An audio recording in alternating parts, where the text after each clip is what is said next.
Leave எல்லாம் முடிஞ்சிருச்சு. 2-3 கல்யாணம், ஒரு முக்கியமான நபரை அவர் இந்த உலகத்தை விட்டு பிரிஞ்சிட்டார் அப்படின்னு சொல்கிற அந்த நிகழ்வு. அடுத்ததாக ஃபீவர் அப்படின்னு சொல்லி ஒரு 4 தினங்கள் வீடியோ சரியாக போட முடியலை. ஃபீவருக்கான அந்த சிம்டம்ஸ் எல்லாமே உங்களுக்கு தெரியும், குரல்லையே உங்களுக்கு தெரிஞ்சிருக்கும். ஸோ முதல் விஷயம், நிறைய பேர் கவனிக்க தவறிய இல்லை நம்ம ஊடகங்கள் சொல்ல தவறிய ஒரே ஒரு செய்தி என்ன அப்படின்னு பார்த்தீங்கன்னா, ஜூலியன் அசாஞ்சே அவர்களுடைய விடுதலை தான். கிட்டத்தட்ட 14 வருட அந்த சட்ட போராட்டம் அப்படிங்கிறதும், அந்த சட்ட போராட்டத்துக்கு பிறகு ஜூலியன் அசாஞ்சே அவர்கள் விடுதலை செய்யப்பட்டு இப்போ ஆஸ்திரேலியாவில் இருக்கார் அப்படிங்கிற செய்தியும் ஊடகம் சொல்லியிருக்கும். ஆனால் ஜூலியன் அசாஞ்சே அவர்கள் ஏன் கைது செய்யப்பட்டார், எப்படி அவர் விடுதலை செய்யப்பட்டார், எவ்வளவு முக்கியமான தரவுகளை மக்களிடம் பகிர்ந்திருக்கிறார், அதனால் சில அரசாங்கங்கள், ஏன் பல அரசாங்கங்கள் எப்படி கவிழ்ந்தன, எப்படி அவங்களுடைய உண்மை முகம் வெளியில் வந்தது அப்படிங்கிறது எல்லாமே தெரிந்து கொள்ள வேண்டிய கட்டாயம் நமக்கு இருக்குது. ஏன்னா வாழ்நாளில் இப்படி ஒரு நபரை பார்க்க மாட்டோமா அப்படின்னு சொல்லி ஏங்கக்கூடிய ஒரு சில நபர்களில் ஜூலியன் அசாஞ்சே அவர்கள் இருக்கிறார்கள் என்று சொன்னால் அது மிகையல்ல. நம்ம ஊரில் இருக்கிற மாதிரியான நிருபர்கள்லாம் கிடையாதுங்க அவர். நம்ம ஊரில் இருக்கிறவங்க இந்த கட்சிக்கு ஆதரவாக அந்த கட்சிக்கு எதிராக அப்படி இருக்கிறவங்க. ஆனால் ஜூலியன் அசாஞ்சே போன்ற நபர்கள் மக்களுக்கு எது தெரியணும், அது தெரிஞ்சாதான் மக்கள் அடுத்த கட்டத்துக்கு நகர்வார்கள் அப்படிங்கிறத, அவங்களுடைய வாழ்க்கையே போனாலும் பரவாயில்லைன்னு சொல்லி ரிஸ்க் எடுத்து உண்மைகளை வெளியில் கொண்டு வரக்கூடிய நபர்களில் சில நபர்களில் ஒரு நபர். ஸோ ஜூலியன் அசாஞ்சே அவர்கள் கொண்டு வந்த 10 முக்கியமான அந்த ஒரு லீக்ஸ் என்ன அப்படிங்கிறத பார்க்க போகிறோம். அன்பு தமிழஞ்சங்களுக்கு தமிழ் பொக்கிஷத்தின் வணக்கங்கள்.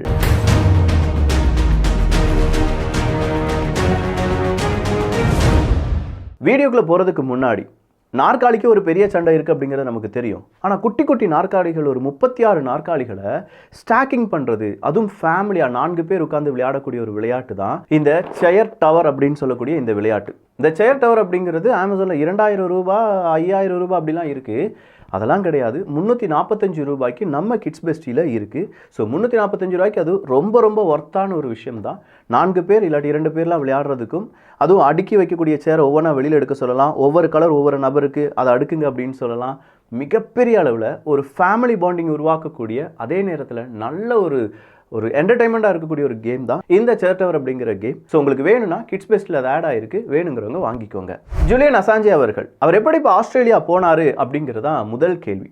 இதுக்கெல்லாம் நிறைய ஃபண்டு தேவைப்பட்டிருக்குமே அப்படின்னு சொன்னால், ஆமாங்க, நிறைய ஃபண்டு தேவைப்பட்டுச்சு.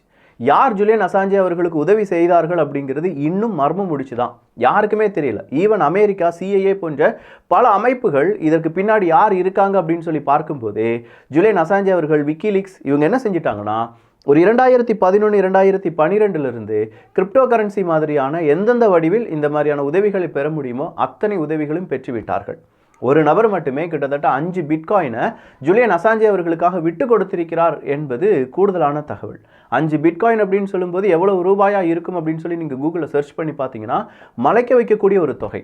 ஜூலியன் அசாஞ்சே அவர்களுடைய கேஸ், அதற்கு பின்னாடி அவருடைய சொந்த நாட்டுக்கு ஆஸ்திரேலியாவுக்கு திரும்புறதுக்கான செலவு, இது எல்லாத்தையும் நாங்கள் ஏற்றுக்கொள்கிறோம், ஜூலியன் அசாஞ்சே அவர்களை விடுதலை பண்ணுங்க அப்படிங்கிறது தான் இவங்க எல்லோருடைய ஒரு கருத்தாகவும் இருந்தது. ஜூலியன் அசாஞ்சே அவர்கள் முதல் பாகம் அப்படிங்கிறது ஒரு 2-3 வருடங்களுக்கு முன்னாடி தமிழ் பட்சத்தில் பதிவு செய்திருக்கிறேன். இந்த கேபிள்ஸ்னா என்ன, ஜூலியன் அசாஞ்சே அவர்கள் செய்த சில முக்கியமான தரவுகள் என்ன அப்படிங்கிறதுல அந்த பதிவில் இருந்தது. 52 வயசான ஜூலியன் அசாஞ்சே அவர்களை பார்த்து பயப்படக்கூடிய நாடுகள். அடுத்ததாக விக்கிலீக்ஸ் வெர்ஷன் 2.0 வெளியில் வந்துருமோ, இன்னும் விக்கிலீக்ஸ் நிறைய உண்மைகளை வெளியில் கொண்டு வந்துருவாங்களோ அப்படிங்கிற ஒரு பெரும் கேள்வியுடன் நிறைய தலைகள் அவங்களை அப்படியே பார்த்துக்கிட்டே இருக்காங்க ஜூலியன் அசாஞ்சே அவர்களை. ஆனால் இதில் வேறொரு தர்ம சங்கடமான ஒரு நிலைமை இருக்குது. ஜூலியன் அசாஞ்சே அவர்கள் விடுதலை செய்யப்பட்டதற்கு விக்கிலீக்ஸில் சில பக்கங்கள் டிலீட் செய்யப்பட்டிருக்கின்றன அப்படிங்கிற ஒரு தகவலும் வந்திருக்கு. குறிப்பாக சில இமெயில்ஸ் சம்பந்தமான பல தரவுகளும் டிலீட் செய்யப்பட்டிருப்பதாகவும் தகவல்கள் வெளியாகி இருக்கின்றன. அந்த தரவுகளை அடுத்ததாக நம்ம பார்க்கலாம். இப்போ நம்ம சொல்லக்கூடிய ஜூலியன் அசாஞ்சே அவர்களால் வெளியிடப்பட்ட முதல் விஷயம் 2011 முக்கியமான விஷயங்களில் முதல் விஷயம் அப்படின்னு வச்சுக்கோங்களேன், குவாண்டனாமோ ஃபைல்ஸ் அப்படிங்கிறது தான். ஸோ 2011 குவாண்டனாமோ ஃபைல்ஸ் அப்படின்னு சொல்கிறது ரொம்ப பரபரப்பாக பேசப்பட்டது. கேசியோங்கிற வாட்ச் கம்பெனி இருக்குது பார்த்தீங்களா, அந்த வாட்ச் கம்பெனியில் நீங்கள் வாட்ச் கேட்டிருந்தீங்கன்னா உங்களை அமெரிக்கா கைது பண்ணிடுவாங்க. எதுக்குப்பா கைது பண்ணுறீங்கன்னு கேட்டால், தீவிரவாதிகள் இந்த வாட்சை வச்சு தான் டைம் பாம்பு இருக்குது, டைமை செட் பண்ணுறாங்க, நீ அதே வாட்ச் தான் கட்டியிருக்க, வா உன்னை கொண்டு போகிறோம் அப்படின்னு சொல்லி கொண்டு போயிடுவாங்க. கிட்டத்தட்ட 150க்கும் அதிகமான நபர்கள் கைது செய்யப்பட்டார்கள். 84 வயசு தாத்தாவையும் கைது பண்ணாங்க, 14 வயசு ஒரு சிறுவனையும் கைது பண்ணாங்க. இப்படி 150 பேரை கைது பண்ணது மட்டும் கிடையாது, அவங்கள அடிச்சு துன்பப்படுத்தி தேவையில்லாமல் அவங்க மேலே சித்திரவதை செய்து இப்படின்னு சொல்கிற முக்கியமான ஃபைல்ஸை வெளியில் விடுறாரு இந்த ஜூலியன் அசாஞ்சே அவர்கள். ஹங்கர் ஸ்ட்ரைக், நான் சாப்பிட மாட்டேன் அப்படின்னு சொல்லி இப்போ கைது செய்யப்பட்ட யாராவது சொன்னாங்கன்னா அவ்வளோதான், நீ சாப்பிடவே வேண்டாம் அப்படின்னு சொல்லி அவங்கள சாகர வரைக்கும் விட்டுருவாங்க. அடுத்ததாக யாராவது ஒரு நபர் தூக்கு போட போகிறாரு அப்படின்னு சொல்லி, ஏன்னா ரொம்ப பெரிய அளவில் டார்ச்சர் வந்துக்கிட்டே இருக்குல்ல, தூக்கு போடுறது யாராவது தடுத்தாங்கன்னா தடுத்தது தான் குற்றமே தவிர தூக்கு போட போனது குற்றம் கிடையாது அப்படின்னு சொல்லிடுவாங்க. ஸோ இந்த மாதிரியான வெல் டாக்குமெண்டட் ஒரு ஃபைல்ஸை வெளியில் விடுறாரு, கேபிள்ஸாக வெளியில் விடுறாரு ஜூலியன் அசாஞ்சே அவர்கள். அமெரிக்க அரசாங்கம், அமெரிக்காவினுடைய இராணுவம் எப்படி அத்துமீறுகிறது, மனித அந்த ஒரு வளர்ச்சியிலே வரலாற்றிலேயே இவ்வளோ கொடுமைகள் நடந்தது கிடையாது அப்படின்னு சொல்றது ஜூலியன் அசாஞ்சே அவர்கள் நிரூபிக்கிறார்கள். கேம்ப் டெல்டா அப்படின்னு சொல்லுவாங்க. இந்த கேம்ப் டெல்டாவில் நடந்த எந்த விஷயமும் இந்த ஜெனீவா கன்வென்ஷன்ஸ் அப்படின்னு சொல்லுவோம் பார்த்தீங்களா, இந்த ஜெனீவா கன்வென்ஷனில் சொல்லப்பட்ட ஒரு விஷயத்தை கூட ஃபாலோ பண்ணாத ஒரு கேம்ப் தான் இந்த கேம்ப் டெல்டா அப்படின்னு சொல்லலாம். அப்போ இவ்வளவு முக்கியமான தரவுகளை அமெரிக்காவினுடைய இராணுவத்திடமிருந்தே எடுத்து அதை வெளியில் கொண்டு வராரு மனுஷன். இதன் பிறகு தான் அமெரிக்க இராணுவம் என்ன செய்கிறாங்க அப்படிங்கிறத உலக நாடுகள் உன்னிப்பாக கவனிக்க ஆரம்பிச்சாங்க. இது நடந்தது 2011. அடுத்ததா ஈராக் வார் லாக்ஸ் அப்படின்னு சொல்லலாம். 2010 ஈராக் வார் லாக்ஸ் அப்படிங்கிறதுல ரொம்ப பெரிய அளவில் பேசப்பட்டது. கிட்டத்தட்ட 4 லட்சம் யூஎஸ் மிலிட்டரி டாக்குமெண்ட் அப்படிங்கிறத ரிலீஸ் பண்ணுறார். 4 லட்சம் அமெரிக்காவினுடைய மிலிட்ரி டாக்குமெண்ட், அதுவும் அந்த ஈராக்கில் என்ன நடந்துச்சு அப்படின்னும் கிட்டத்தட்ட ஒரு 66,000 மனிதர்களை கொண்டு இருக்காங்க. 66,000 பேரும் போராட்டக்காரர்களோ இல்லாட்டி அமெரிக்காவுக்கு எதிராக போராடிய நபர்களோ கிடையாது. சாதாரண மனிதர்கள் 66,000 பேர் கொல்லப்பட்டிருக்காங்க அப்படிங்கிற தகவலை வெளியில் விடுறாரு ஜூலியன் அசாஞ்சே அவர்கள். அமெரிக்கா பதறுது, என்னடா நம்ம சொன்னது எல்லாமே வெளியில் பொய் சொன்னோம், இது உண்மையாக வெளியில் வருது அப்படின்னு சொல்லி அவங்க பதறாங்க. காரணம் என்னன்னா, எத்தனை சாதாரண மனிதர்கள் இறந்தார்கள் அப்படிங்கிறதுக்கு கணக்கு எங்ககிட்ட கிடையாதுன்னு சொன்னாங்க அமெரிக்கா. ஆனால் உன்கிட்ட கணக்கு இருக்குது, அது உன்னுடைய டேட்டா பேஸ்லேயே இருக்குது அப்படின்னு சொல்லி புரிய வச்சவர் யார் அப்படின்னு பார்த்தீங்கன்னா ஜூலியன் அசாஞ்சே அவர்கள். கிட்டத்தட்ட 1,09,000 பேர் இந்த ஈராக் யுத்தத்தில் அமெரிக்காவால் கொல்லப்பட்டார்கள்.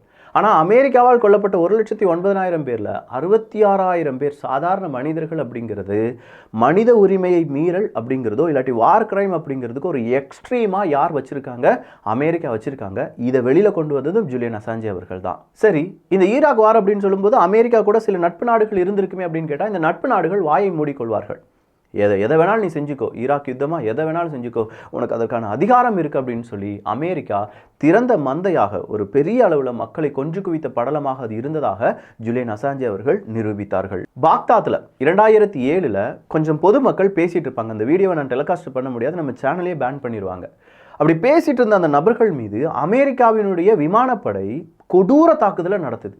சாதாரண மனிதர்கள் ரொம்ப இயல்பாக பேசிகிட்டு இருக்கிறவங்க மேலே கொடூர தாக்குதல் நடத்தினது மட்டும் இல்லாமல் அதில் தப்பி போன சில நபர்களை தேடி அந்த விமானப்படையிலிருந்து அந்த புல்லட் வந்து தாக்கக்கூடியதும் குண்டுகள் அழிக்கக்கூடியதும் அந்த வீடியோவை யார் சேவ் பண்ணி வச்சுருந்துருக்காங்க, அமெரிக்கா சேவ் பண்ணி வச்சுருக்காங்க. அந்த டாக்குமெண்ட், அந்த வீடியோவை ரிலீஸ் பண்ணுறாங்க விக்கிலீக்ஸ். ஸோ எவ்வளோ பெரிய இம்பேக்ட் இது ஏற்படுத்திச்சு அப்படின்னா, ஈராக்ல இருந்தும் அமெரிக்கா செய்த இந்த கொடூர தாக்குதல் அப்படிங்கிறது எல்லாத்துலேயுமே அமெரிக்காவினுடைய உண்மை முகம் வெளியில் வந்துருச்சு. ஈராக்கை விட்டு நீ வெளியில் போ அமெரிக்கா அப்படின்னு சொல்லி உலக நாடுகள் சொல்கிற அளவுக்கு இது இம்பேக்டை ஏற்படுத்திச்சு அப்படின்னு சொல்லலாம்.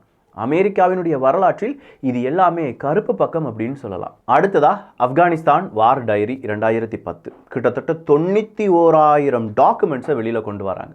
இந்த 91,000 டாக்குமெண்ட்ஸ் அப்படின்னு சொல்கிறது எல்லாமே அமெரிக்காவினுடைய டாக்குமெண்ட்ஸ். அதுவும் அண்டர் ரிப்போர்ட்டட், எதுலேயுமே ரிப்போர்ட் பண்ணாத சில முக்கியமான நபர்கள் கொல்லப்பட்டது. அப்படி கொல்லப்பட்டதுக்கு பின்னாடி அமெரிக்காவினுடைய இராணுவம் எப்படி செயல்பட்டது, எந்த மாதிரியான குண்டுகளை வீசினாங்க. இப்போ நம்ம தாலிபன்கள் அப்படின்னு சொல்கிறோம் பாருங்க, அந்த தாலிபன்கள் ஸ்ட்ராங் ஆகிறதுக்கு அமெரிக்கா தான் காரணம் அப்படிங்கிற வெல் எஸ்டாப்ளிஷ்டு டாக்குமெண்ட்டை ரிலீஸ் பண்ணது விக்கிலீக்ஸ் தான். அடுத்ததா வால்ட் 7 அப்படிங்கிறதான். 2017 இந்த வால்ட் 7 அப்படிங்கிறது எல்லாரையுமே கதிகலங்க வச்சுச்சு. நம்ம யூஸ் பண்ணக்கூடிய ஃபேஸ்புக், கூகுள், நம்முடைய கணினி, இதுக்குள்ளே ஒரு வைரஸோ இல்லாட்டி ஒரு மென்பொருளைய உள்ளக்க வச்சு நம்மளை கண்காணிப்பதும், அதுக்கு பின்னாடி ப்ராஜெக்ட் MK அல்ட்ராலாம் நீங்கள் கேள்விப்பட்டிருப்பீங்களா, நம்ம அதையும் பார்த்துருக்கோம் தமிழ் பொக்ஷத்தில். நீங்கள் ஏதாவது டவுட் இருந்துச்சுன்னா MK அல்ட்ரா தமிழ் பொக்ஷம் அப்படின்னு சொல்லி யூடியூப்பில் சர்ச் பண்ணுங்கள், உங்களுக்கு கிடைக்கும். இல்லை CIA ஆப்ரேஷன் தமிழ் பொக்ஷம் அப்படின்னு சொல்லி அடிச்சு பாருங்கள், முக்கியமான சில இன்ஃபர்மேஷன் நம்ம அதில் பதிவு பண்ணியிருப்போம். ஸோ இந்த மாதிரி வால்ட் 7 அப்படிங்கிற இந்த கேபிள்ஸ் வழியாக அமெரிக்கா அவங்களுடைய கம்பெனிகளை பயன்படுத்தி நம்ம டேட்டாவை எப்படி திருடுறாங்க, அமெரிக்காவுக்கு எதிராக சில முக்கியமான நபர்களுக்கு எதிராக ஐநா சபையில் இருக்கக்கூடிய நபர்களை வேவு பார்ப்பது எப்படி, அவங்களுடைய டெசிஷனை மாற்றுவது எப்படி அப்படிங்கிற கம்ப்ளீட்டான டீட்டெயில்ஸை வெளியில் கொண்டு வராங்க இந்த விக்கிலீக்ஸ். ஜூலியன் அசாஞ்சே அவர்கள் கிட்டத்தட்ட 115 கோடி ஆண்ட்ராய்டு ஃபோன் அப்படிங்கிறது 2016ஆம் ஆண்டு விற்கப்படுகிறது. இந்த 115 கோடி ஆண்ட்ராய்டு ஃபோன் அப்படிங்கிறதுக்குள்ளையும் ஒருவேளை இவங்களுடைய ஊடுருவும் தன்மை இருந்திருக்கலாம் அப்படின்னு சொல்றாரு விக்கிலீக்ஸினுடைய ஜூலியன் அசாஞ்சே அவர்கள். 115 கோடி 2016ஆவது வருடம். அப்போ எவ்வளவு முக்கியமான நபர்களையும் இவங்க கண்காணிச்சிருப்பாங்க அப்படிங்கிறது இந்த வால்ட் 7 அப்படிங்கிறதுக்கான ஒரு பெரிய பிக்சர். இதெல்லாம் தனியாக ஒரு வீடியோவே போடலாம். அந்த அளவுக்கு இதுக்குள்ளே டேட்டா இருக்குது, இன்ஃபர்மேஷன் இருக்குது. நான் சொன்னது வெறும் 4 இல்லாட்டி 5 தான்.